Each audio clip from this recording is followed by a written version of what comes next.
Assalamualaikum, selamat sejahtera kepada semua penonton YouTube channel Cikgu Winnie.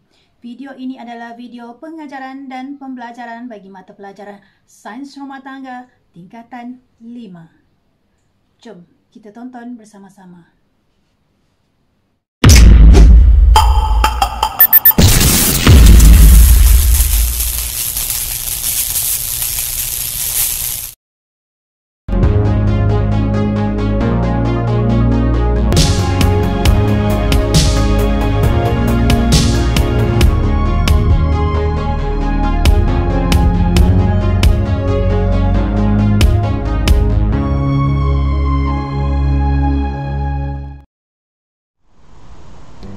Assalamualaikum warahmatullahi taala wabarakatuh. Selamat sejahtera kepada semua pelajar. Hari ini cikgu akan sambung bab yang telah kita pelajari sebelum ini.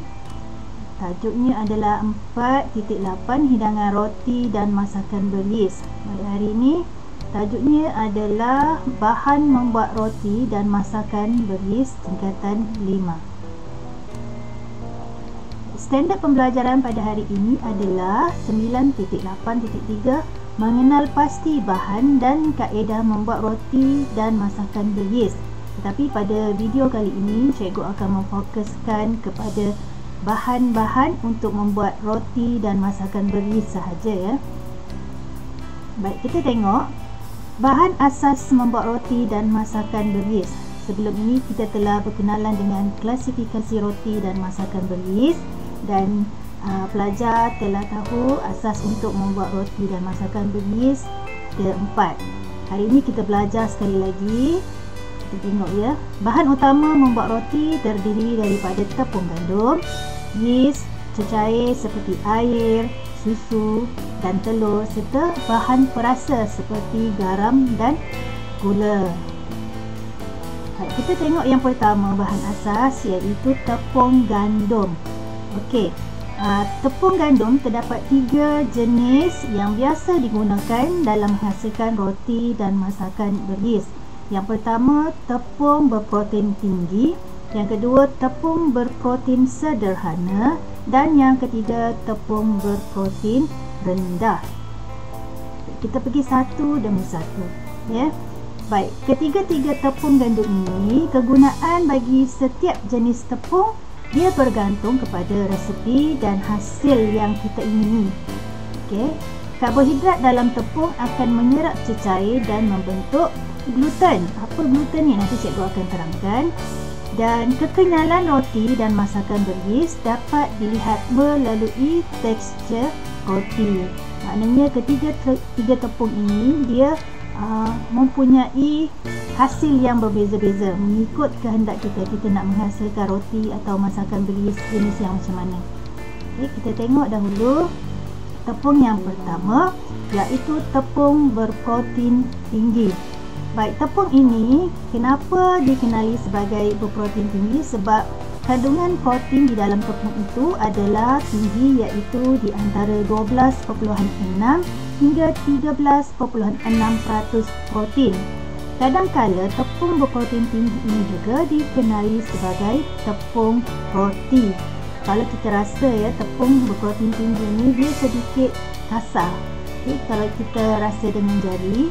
Dan gluten yang cikgu telah sebut tadi, gluten yang terhasil apabila tepung ini diuli memberi kekenyalan pada roti. Kita uli adunan roti kita tu, dan kalau kita menggunakan tepung berprotein tinggi, kekenyalan pada roti itu akan lebih tinggi. Baik, apa tu gluten? Gluten adalah protein yang terdapat dalam biji-biji rin, terutamanya gandum. Baik, kita pergi kepada tepung yang kedua iaitu tepung berprotein sederhana. Maknanya kandungan protein di dalam tepung ini adalah di antara 9 hingga 10.5% protein. Baik, tepung ini biasanya sesuai untuk membuat pelbagai jenis kuih-muih, roti, pastry, kek atau biskut. Jadi dalam pembuatan roti dan masakan beris juga kita boleh menggunakan tepung berprotein sederhana ini. Seterusnya, Kita tengok tepung berprotein rendah. Maknanya kandungan protein di dalam tepung gandum ini adalah rendah, iaitu di antara 5 hingga 8% protein. Baik, tepung ini biasanya dia lebih halus dan ringan. Tepung ini dia tidak memberi kekenyalan. Dia berbeza dengan tepung yang berprotein tinggi tadi ya. Okey. Baik, tepung ini dia memberi tekstur lebih lembut. Tepung berprotein rendah pula sesuai untuk dibuat pau dan seumpamanya. Kita tengok tekstur pau dia lembut saja kan. Jadi kalau kita nak buat pau, kita kena memilih tepung berprotein rendah. Okey, kita pergi bahan yang seterusnya, iaitu yeast. Okey, baik. Yeast ini berfungsi untuk mengembangkan dan meringankan roti dan memberi rasa dan aroma kepada roti. Jadi fungsi tadi tu sebenarnya ulang kaji je pada pembelajaran kita yang sebelum ni. Okey, kita tengok ya. Yeast biasa digunakan dalam penghasilan makanan terbahagi kepada 2 jenis. Jadi, cara penggunaan yeast juga berlainan mengikut jenis. Jadi kita perhatikan sini dia ada yeast kering ataupun yeast segera. Kemudian kita ada yeast yang segar. Jadi kita pergi satu persatu. Kita pergi yeast kering ataupun yeast segera ya. Baik, yeast segera ni lebih popular digunakan dalam menghasilkan roti dan masakan beryeast kerana ia mudah didapati dan mudah digunakan. Namanya pun segera kan. Okay, ini adalah contoh yang dijual dekat Malaysia lah. Di Malaysia dijual jenama Mauria Pan ni. Ini memang popular lah di kalangan pembuat roti ya. Baik, yeast kering ni rupa dia macam ni. Okay, yeast kering, yeast segera. Kalau kita perhatikan betul-betul, dia ada biji-biji macam ni. Okay, kita tengok ciri dia. Baik, yeast kering atau yeast segera ni dia dalam bentuk biji-bijian. Ini maksudnya biji-bijian. Yeast kering perlu ditapai dengan air suam sebelum digunakan. Yeast segera pula biji-bijinya lebih kecil dari yeast kering. Yeast segera ini tak perlu ditapaikan. Maknanya kita boleh masukkan dia terus, dicampur terus dalam bahan kering.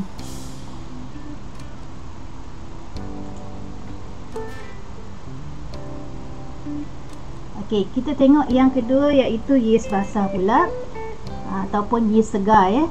Baik, yeast segar atau yeast basah ini kita perlu campurkan air suam bergula untuk tujuan penapaian terlebih dahulu. Maknanya dia tak boleh digunakan terus, dia kena dicampur dengan air suam. Okay, sebab yeast ini akan hidup dengan air suam. Tujuannya kena buat penapaian terlebih dahulu lah. Okey, baik. Yeast segar atau basah ini, dia boleh dalam bentuk buku ataupun dalam bentuk ketul. Warnanya kelabu keperangan dan dia ada bau yang segar. Kita pergi yang seterusnya, iaitu bahan ketiga, cecair. Cecair di dalam membuat roti dan masakan beryeast digunakan sebagai bahan penggabung untuk menghasilkan dough atau batter. Ini dia penggabung ya. Baik, cecair ini dia bergantung kepada jenis roti yang ingin kita buat. Fungsi cecair ini juga adalah melarutkan bahan kering seperti gula, garam dan yeast untuk menjadikan dough yang sebati. Di samping itu, cecair ini juga dia boleh membekalkan keadaan lembab untuk menapai yeast. Dan kita pergi yang keempat. Okey, bahan yang paling penting juga, iaitu perasa makanan. Baik, perasa ni bermaksud benda yang memberi rasa pada masakan dan sebagainya. Okey, makanan ni dia kena ada rasa. Tak ada rasa, macam tak ada makna kan kita nak makan. Baik, perasa makanan yang biasa kita letak di dalam roti dan masakan beryeast adalah garam dan juga gula. Inilah yang paling asas. Okey, kita tengok gula. Apa fungsi gula? Gula, bila sebut gula semua orang tahu gula ni dimaniskan. Jadi gula ini dia memberi rasa manis kepada roti, juga memberi warna perang kepada kulit roti. Sebab bila roti itu telah dibakar, bahagian luar akan kelihatan keperang-perangan. Okey, gula juga berfungsi sebagai makanan kepada yeast bagi memastikan yeast dapat berkembang dengan baik. Maknanya kalau waktu penyampaian tu kena masukkan air suam berserta dengan sedikit gula untuk memastikan yeast itu dia berkembang dengan baik. Seterusnya garam. Okey, perasa makanan garam. Okey, garam ini juga dia memberi rasa kepada roti. Okey, tujuannya adalah untuk memperbaiki tekstur roti, tetapi jika berlebihan boleh mematikan yeast. Maknanya kita tak boleh letak garam ni banyaklah. Fungsi garam juga adalah sebagai kawalan proses fermentasi berlebihan dalam dough dan batter. Okey, fermentasi ni cikgu telah terangkan pada bab sebelum ini. Kita harap pelajar ingat semula maksud fermentasi ya. Baik, yang seterusnya adalah lemak. Okey, lemak dia berfungsi sebagai bahan yang dapat menambahkan kelembutan pada hasil roti dan masakan beryeast. Baik, lemak ini dia mampu membantu untuk memerangkap udara bagi memastikan dough atau batter berkembang dengan baik. Dan lemak ini juga membantu untuk melembutkan roti. Dah dua kali pula melembutkan dan melembutkan. Okey, seterusnya lemak yang biasa digunakan adalah mentega, margarin, shortening atau lemak sayur-sayuran. Dan kebanyakan pelajar ni dia keliru di antara mentega dengan margarin ni ya. Okey, mentega, margarin, apa beza mentega dan margarin? Okey, sekejap lagi cikgu akan terangkanlah. Okey, jadi kalau kita tengok antara mentega adalah kita ada lepak, buttercup, kita ada Crisco, kita ada vegetable shortening. Ini adalah contoh lah. Ini yang ada di pasaran.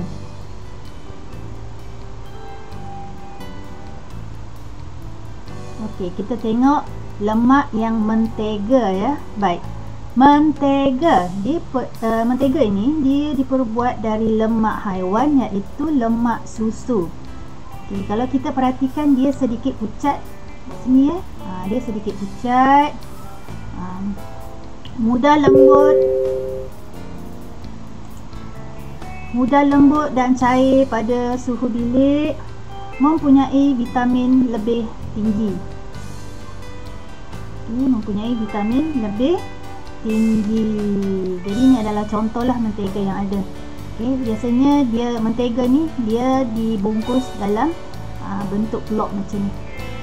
Okay, jadi kalau pelajar pergi dekat pasar raya, okay, nampak yang macam ni. Okay, dia adalah mentega yang diperbuat daripada lemak susu.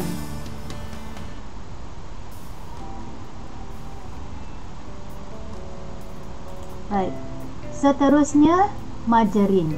Okay, jadi bila cikgu tunjuk yang ni, rasanya pelajar dah dapat bezalah di antara margarin dan juga mentega.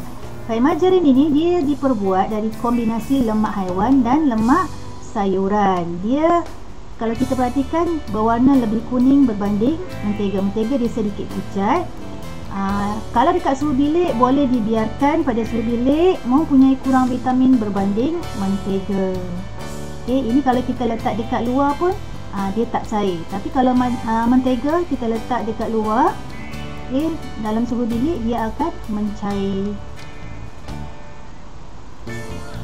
Okay, seterusnya lemak shortening atau lemak sayur-sayuran. Baik, ini adalah contoh lemak sayur-sayuran yang ada di pasaran di Malaysia. Kalau pelajar perhatikan nanti, kalau jenama yang Crisco ni dia agak mahal lah. Okay, dia agak mahal berbanding yang lain-lain. Sebab yang Crisco ni dia adalah lemak sayuran yang diimport. Crisco ni dia perbuat daripada lemak soya. Okay, sebab tu dia sedikit mahal berbanding dengan yang Malaysia diperbuat daripada lemak kelapa sawit. Okey, kita tengok shortening atau dalam bahasa Melayu dipanggil lemak sayuran. adalah 100% lemak dan membeku pada suhu bilik. Okey, dia akan membeku pada suhu bilik. Diperbuat daripada minyak sayuran ataupun lemak kelapa sawit. Dia berwarna putih dan mempunyai rasa yang tawar. Okey, dia tak ada rasa. Ni shortening ni dia berwarna putih, dia tak ada rasa. Antara shortening yang popular di Malaysia adalah jenama Lamsun, Nona dan Adela. Baik, itu sahaja pembelajaran kita pada hari ini. Kita akan sambung video kita berkaitan dengan hasil hidangan roti dan masakan beryis. Okay, kita jumpa lagi. Jangan lupa subscribe channel Cikgu Winnie.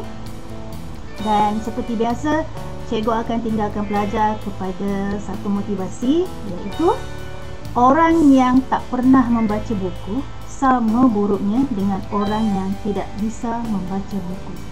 Okay, renung-renungkan motivasi yang telah cikgu bagi tadi. Sekian saja, jumpa lagi.